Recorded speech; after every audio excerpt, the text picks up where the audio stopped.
Hi students, आज की इस वीडियो के अंदर मैं आपको बताऊंगा कक्षा 6 भूगोल पाठ नंबर 6 पृथ्वी के प्रमुख स्थल रूप। इसके अभ्यास के प्रश्न उत्तर आज इस वीडियो में होने वाले हैं।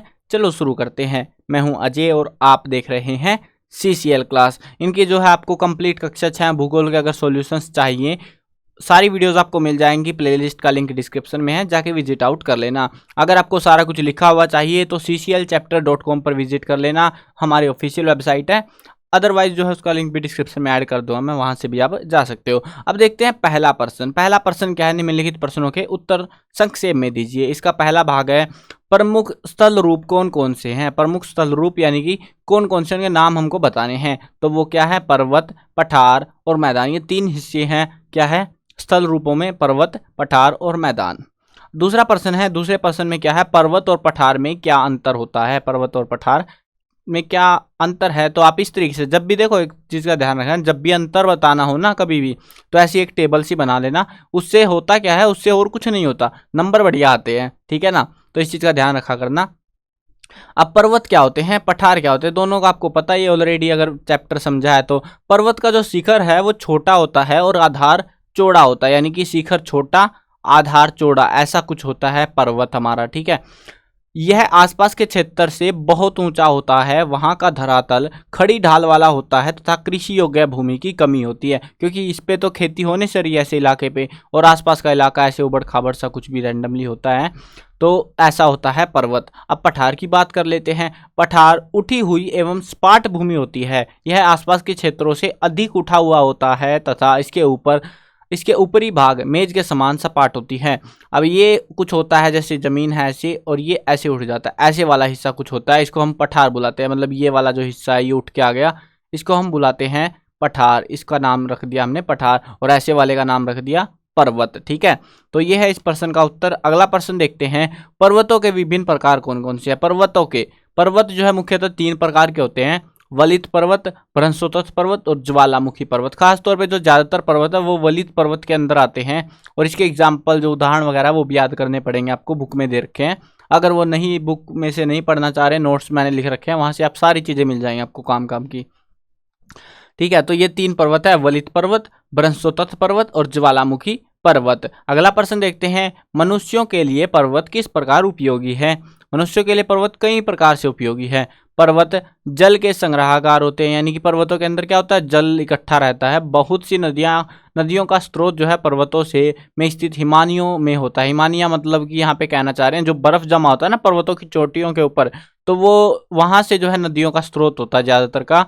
पर्वतों के जल का उपयोग सिंचाई और बिजली के उत्पादन में भी किया जाता है। पर्वतों में अलग अलग प्रकार की वनस्पति और जीव जंतु पाए जाते हैं। सैलानियों के लिए पर्वत की यात्रा उपयुक्त स्थान है। वे पर्वतों की यात्रा उनकी प्राकृतिक सुंदरता को देखने के लिए करते हैं, और जिससे क्या होता है? पैसा आता है। विभिन्न प्रकार के खेल जैसे कि paragliding, hanging gliding, river rafting, skiing पर्वतों के प्रचलित खेल माने जाते हैं। तो ये बहुत तरीके से जो है पर्वत हमारे लिए उपयोगी है। अगला प्रश्न देखते हैं, मैदानों का निर्माण किस प्रकार होता है। बहुत ही बेसिक सा सिंपल सा फंडा है। एक पर्वत जब होता है उसमें से क्या होता है, जब नदी आ रही होती है वो अपने साथ कचरा मिट्टी सब काट काट के ले आती है और उसको ऐसे ही बिछाने लग जाती है। तो ये जो बिछ रही है यहाँ पे मिट्टी, तो इसको बोला जाता है मैदान। ठीक है। इस तरीके से बनती है। अब समझते हैं कैसे। नदियां जो है पर्वत के ढालों पर नीचे की ओर बहती है तथा उन्हें अपर्दित कर देती है, यानी उनको काट के ले आती है अपने साथ। वे अपर्दित पदार्थों को अपने साथ आगे की ओर ले जाती हैं। अपने साथ ले जाने वाले पदार्थ जैसे पत्थर, बालू, सिल्ट को वे घाटियों में निक्षेपित कर देती हैं। इन्हीं निक्षेपों से मैदानों का निर्माण होता है। इसका मतलब ये है, जहां पर जितनी ज्यादा नदियां होंगी उतना बड़ा मैदानी इलाका हमें देखने को मिलेगा। अगला प्रश्न देखते हैं, नदियों द्वारा निर्मित मैदान सघन जनसंख्या वाले होते हैं, क्यों। यानी कि जो मैदानी इलाका है उसमें जनसंख्या ज्यादा रहती है। पहला बेसिक सा फंडा ये है कि समतल भूमि पर मकानों का निर्माण करना आसान है, यानी कि हमें घर बनाना तो पड़ेगा रहने के लिए, तो वो आसानी से हो जाता है। दूसरा, इन मैदानों की जो भूमि है वो समतल होती है और उपजाऊ होती है। उपजाऊ होगी तो मतलब खेती बढ़िया होगी, यहाँ कृषि करना आसान होता है और बढ़िया खेती होती है।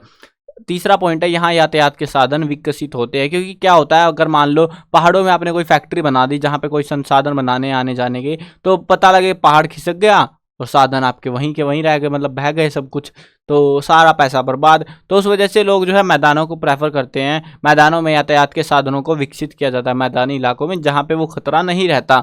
तो इसीलिए जो है यहाँ पे अब जहाँ पे इंडस्ट्रीज होंगी, जहाँ पे काम होगा, वहीं पे लोग रहेंगे, पैसा भी वहीं से आएगा। तो कुल मिला के जो है पूरा एक चक्कर बन जाता है, जिसकी वजह से बहुत बड़ी आबादी जो है मैदानी इलाकों में रह रही होती है। पर्वतों में जनसंख्या कम होती है क्यों? अब पर्वतों में बहुत दिक्कत आती है। उबड़ खाबड़ भूमि और कठोर जलवायु के कारण यहाँ का जीवन कठिन होता है। यहाँ यातायात के साधनों का अभाव होता है। खड़ी ढालों के कारण पर्वतीय क्षेत्रों में कृषि करना सरल नहीं है, बहुत मुश्किल से खेती होती है, थोड़ी बहुत होती है। पर्वतों में घर बनाना, सड़कें बनाना बहुत कठिन भरा काम होता है। इसी वजह से वहाँ पर लोग रहना ज़्यादा पसंद नहीं करते। लेकिन घूमना फिरना की बात आए तो पर्वतों में ही जाना है फिर, है ये अलग है यार। चलो आगे देखते हैं दूसरा प्रश्न।